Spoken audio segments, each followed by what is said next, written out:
हम उम्मीद करते हैं कि चूंकि पूर्व राष्ट्रपति थे वो और उनकी अध्यक्षता में कमेटी बनी थी और ऐसा पहली बार लोगों को लगा कि पूर्व राष्ट्रपति जैसे पद से व्यक्ति को भी कमेटी में रखा जाता है। हमारे साथ सीएल दुबे जी हैं। सीएल दुबे जी कर्मचारी नेता भी है, सरकारी नौकरी में भी रहे हैं और एक तटस्थ रूप से चीज़ों को देखते हैं। अभी बहुत सारे दुबे जी ये सवाल उठ रहा है कि साहब ईवीएम मशीन नहीं होगी, अमला नहीं होगा। ये तो मुझे लगता है कि जो मशीनरी कराएगी सरकार, उसकी जवाबदारी है कि वो चुनाव आयोग उसको काम करे। खैर, हमारे देश में चुनाव आयोग को लेकर भी लोग सवाल खड़े करते हैं, उनकी नियुक्तियों को लेकर भी हमने देखा कि बहुत सारे सवाल खड़े हुए।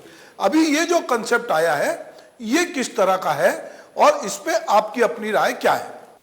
एशिया न्यूज़ को मैं धन्यवाद देना चाहूँगा कि गंभीर समस्या पर विचार विमर्श कराना है। ये पहली बात तो ये एक देश एक चुनाव हिंदुस्तान के हित में है। इससे जहाँ वित्तीय बचत होगी वही एक तरफ लोकतंत्र हमारा मजबूत होगा।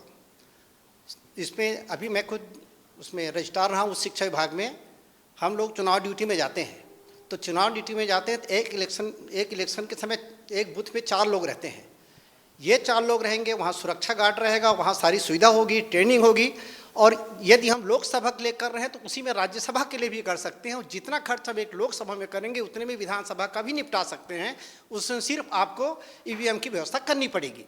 और हिंदुस्तान में कोई ऐसा चीज़ नहीं जिसका हम वो ना कर सके। तो अभी जैसे कर रहे हैं तो मान लो उसमें 100 करोड़ हो रहा है तो 50 करोड़ में ये सारा इलेक्शन नहीं पड़ सकता है।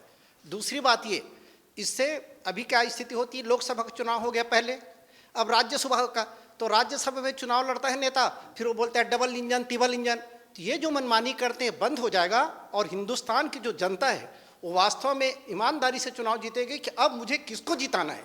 क्योंकि उसके पास ये विकल्प नहीं रहेगा कि केंद्र में फलाना पार्टी है तो मुझको उसी पार्टी को देना है। तो अपने वास्तविक जो नेता है उसको चुनेगा और इससे लोकतंत्र में मजबूती आएगी। और जहाँ तक हमारे राष्ट्रीय नेता हो या क्षेत्रीय नेता हो, जब इलेक्शन अलग अलग होता है तो छत्तीसगढ़ का जाके उत्तर प्रदेश में अपने ज्ञान बांटता है, उत्तर प्रदेश का जाके बिहार में अपना ज्ञान बांटता है। ये सब समझ जाएगा और जिस क्षेत्र के नेता हैं उसी क्षेत्र की वास्तविक समस्या पर वहाँ की जनता को बताएगी और जनता वहाँ से मूल्यांकन करेगी उसको किसको अपना प्रतिनिधि चुनना है। इसलिए बहुत आवश्यक है, एक राष्ट्र एक चुनाव होना ही चाहिए। और जहाँ तो विपक्षी दलों की बात है साहब, तो हिंदुस्तान का इतिहास है, जब सत्ता में रहते हैं तो लोग उसका समर्थन करते हैं, विपक्ष में रहते हैं उसका विरोध करते हैं, चाहे अच्छा काम हो चाहे बुरा काम हो, हर चीज़ में आप देख लीजिए। इसलिए मेरे जहाँ तक राय है उसमें एक देश एक चुनाव होना नितांत आवश्यक है हिंदुस्तान में और कोई चीज़ असंभव नहीं है। बस इतना मैं अपना विचार व्यक्त करना चाहूँगा।